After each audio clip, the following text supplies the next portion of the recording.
নমস্কার, আমি তমালিকা চলে এসেছি একটা নতুন টিউটোরিয়াল ভিডিও নিয়ে। আজকে আমি নিয়েছি একটা মাটির ঘট, আর যেটার ওপরে আমার একটা বেস কোটিং কমপ্লিট হয়ে গেছে। আর ভিডিওটা আমি তারপর থেকেই শুরু করছি। মাটির ঘরটা নেওয়ার পর ফার্স্টে জেসো দিয়ে একটা হোয়াইট কোট আমার কমপ্লিট হয়ে গেছে। আর এরপরে আমি কিছুটা ড্রয়িং করে নিয়ে স্পেসিফিকভাবে কিছু জায়গা লাল করে নিচ্ছি। কিছুটা জায়গা লাল করব আর বাকি অংশটা আমি একটু লাইট কালার দিয়ে সাজাবো, সেইভাবেই রং করা শুরু করেছি। তো দেখতে পাচ্ছ আমি লালের যে বেশি জায়গাটা ছিল সেটা কিন্তু কমপ্লিট করে নিচ্ছি। নতুন কাজ করতে করতেই আইডিয়া চলে আসে যে পরবর্তী অংশটা কি হবে। তো সেরকমভাবেই মনে হলো যে ভেতরের দিকে জায়গাটা যদি একটু লাল করে দিই তাহলে হয়তো দেখতে ভালো লাগবে। এবার এই লালটা করার সময় অনেক সমস্যা হচ্ছিল, কারণ ঠিকঠাক করে রাউন্ডটা আমি করতে পারছিলাম না, তাই অনেকটা সময় লাগলো জায়গাটাকে ডিটেলিং করতে। এরপর নিয়েছি হলুদ কালার, আর হলুদটা দিয়ে ভেতরে একটা ট্রায়াঙ্গেল শেপ আমি রেডি করে নিচ্ছি। ঠিক এই একই প্যাটার্নটা দিয়ে আমি পুরো ঘরটা চারি সাইডে কভার করে নিচ্ছি।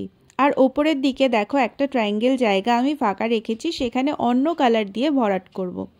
এবার ইয়েলো কালারের বাকি কাজগুলো করে নিচ্ছি, তাই ওপরের দিকের অংশটা ফুলের পাপড়ির মতো করে নিচ্ছি।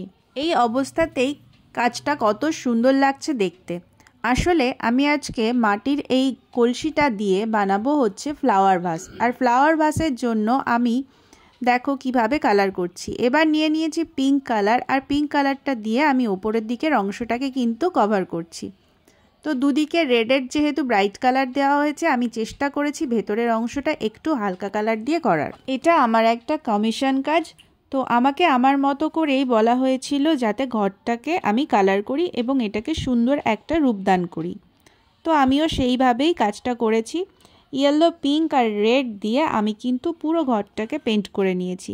এবারে উপরের দিকে বাকি অংশগুলোতে পিঙ্ক কালার দিয়ে ছোট ছোট বল বল করে নিয়েছি, আর মাঝখানের যে হোয়াইট কালারের পোর্শনটা ছিল সেটাতে আমি আরও একবার অ্যাক্রিলিকের হোয়াইট দিয়ে কভার করে নিয়েছি। মূলত আমাকে যে কাজটা দেওয়া হয়েছিল এটা তার ছোট্ট একটা পার্ট, কারণ যে কাজটা আমার ছিল সেটা একটা হিউজ বড় কাজ, তার একটা ছোট্ট পার্টকেই আমি ভিডিও করার সুযোগ পেয়েছি। বাকিগুলো করার আর আমার সময় হয়নি, কারণ অনেক শর্ট টাইমে আমাকে অনেক বড় একটা কাজ করাতে হয়েছিল।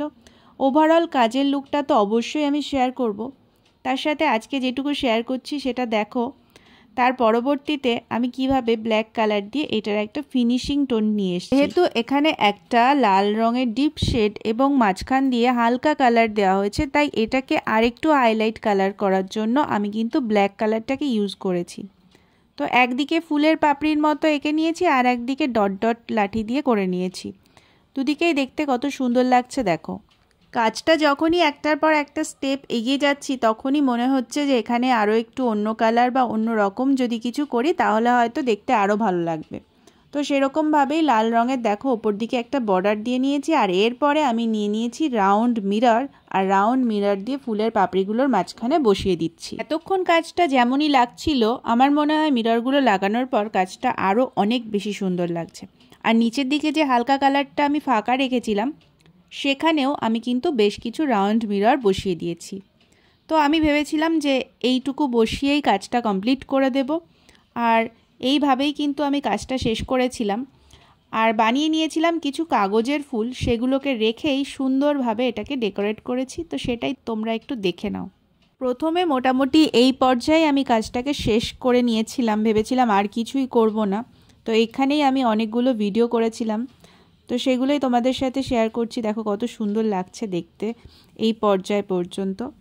তো আমি যখন ভেবেছিলাম ভিডিওটা দেব, তাই নিজেও কিছুটা এটাকে নিয়ে ভিডিও করে নিয়েছিলাম, কিন্তু এইখানে আমি কিন্তু কাজটা শেষ করিনি। এরপরে আরও আছে বলতে ফাইনাল লুকটাই আছে, সেটাই দেখাবো। তো তার জন্য চলো ডিরেক্ট ফাইনাল লুকে চলে যাই।